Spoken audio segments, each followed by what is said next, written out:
নমস্কাৰ বন্ধু বান্ধৱীসকল, শুভৰাত্ৰি জনালোঁ সকলোকে। ভাত পানী বনালে নে জনাব।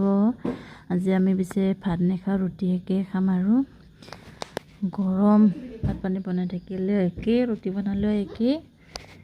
এনেকৈ বহুত দিন খোৱা নাই ৰুটিও, ভাবিলোঁ আজি ৰুটিকে খাই দিওঁ। আৰু আমাৰ বেলনাবাৰডাল দেখিছেনে? নাহাঁহিব দেই দেখি, কি বুলি আনিব পৰা নাই, আনিব লাগিব লাহে লাহেকৈ। আৰু আপোনালোকে কি চব্জি বনাব জনাবলৈ নাপাহৰিব দেই।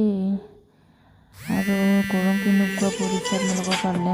আজি কিন্তু আমাৰ ফালে বহুত গৰম, গা ধুব পাত্তাই পোৱা নাই। একদিনৰ বতৰটো কি বা হয়, মাথাই গৰম উঠে নেকি, কোনফালে কি কৰিম কোনফালে কি নকৰিম বুলি। আৰু এইফালে এতিয়া তৰকাৰীখিনি বহাই দিলোঁ, বুটৰ দালি, আলু, মটৰ এনেকৈ মিক্স কৰি, আৰু কোমোৰা 3 পিচ আছিলে তাকো দি দিলোঁ। এইফালে আমাৰ হৈ গ'ল ৰুটি, দেখাম আৰু ন।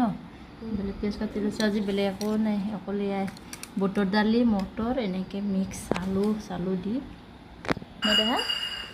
আমি ৰুটি খাম দেই। বহুত দিনৰ মূৰত আজি ৰুটি খাম ন। তুমি কেইখন খাবা কোৱাচোন? 2খন খাবা।